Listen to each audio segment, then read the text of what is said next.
Doctor approved.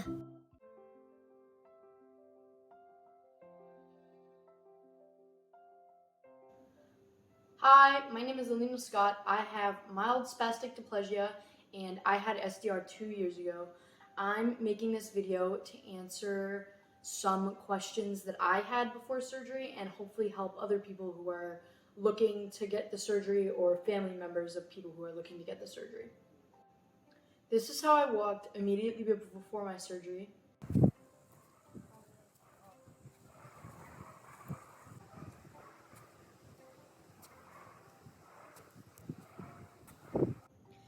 This is me a month after surgery and I've continued to improve since then.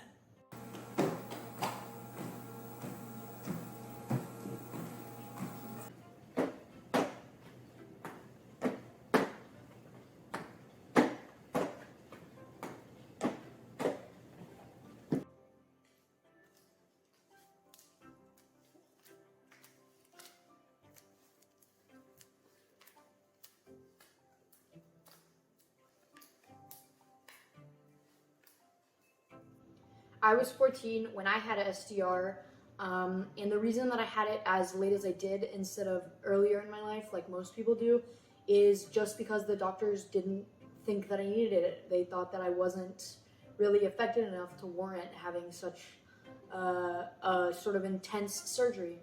And as I got older, the doctors and my family sort of changed our minds and decided it might be better for me to get the surgery.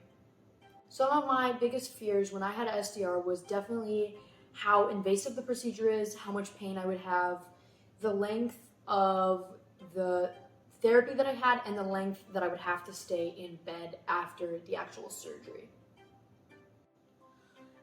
In reality, the actual scale of how big those fears were very small. The actual invasive, the surgery, the scar is very small and neat. It wasn't invasive at all. The pain was next to none because of the medicine that they give you afterwards and the way they wean you off it, so you really don't experience that much pain as you're recovering. The amount of time that it took me to get back up and start walking around or wheeling around for a day or so after my therapy was just a day. I thought it would be multiple days of me lying down, when in actuality it was just a day or maybe a day and a half. The intensity of the therapy was managed well because I had 2 spots of therapy per day. So it wasn't one big block of therapy, but it was 2 smaller blocks, which made it really easy for me to deal with the exhaustion from physical therapy as well as occupational therapy. So it's been 2 years since my surgery, and this is what my scar looks like. As you can see, it really isn't a big scar at all. It doesn't look painful or red or anything like that. It healed perfectly. Another thing I was worried about was how long it would actually take me to get back to how I was walking before. And I was worried that it would take, multiple months, maybe even a year. And I was worried I would have to do intense therapy to get to the point that I was wanting to. But it turned out that after 6 weeks of my surgery and doing therapy regularly, as well as walking, exercising, and other physical activities, I was able to get back to baseline walking, dressing myself, showering myself, everything that I did before of perfectly fine, but with much less spasticity than I had.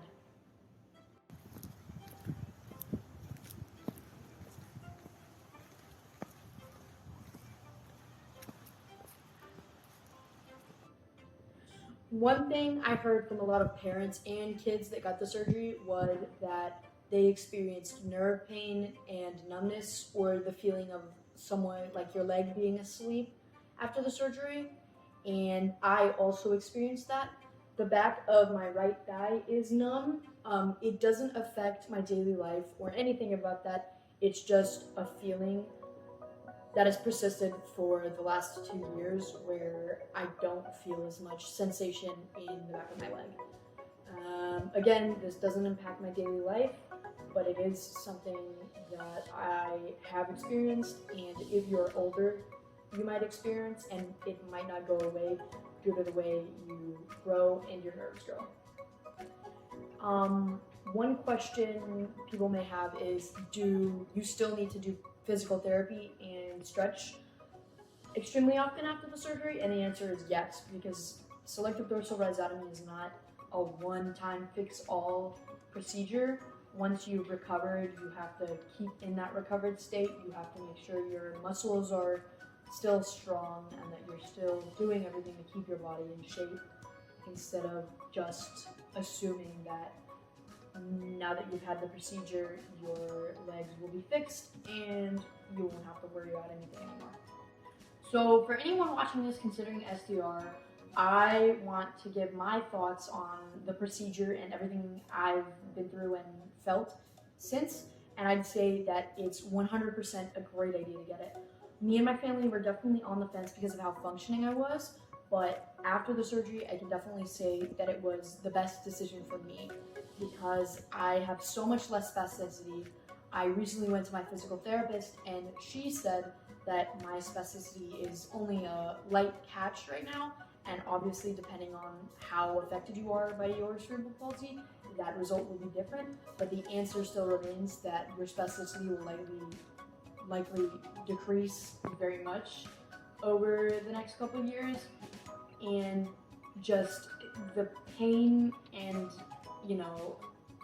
recovery time is so much less than you may think. It's not as much of a painful procedure than you may be afraid that it is because of the way it sounds. Lastly, I just want to say that selective dorsal rhizotomy has just improved my life so much. It's the best decision I could have made for myself and the best decision my family could have made for myself. I really recommend it. I can do so much more stuff that I could do before, and I feel so much less tight in my muscles, and it's just so good for me.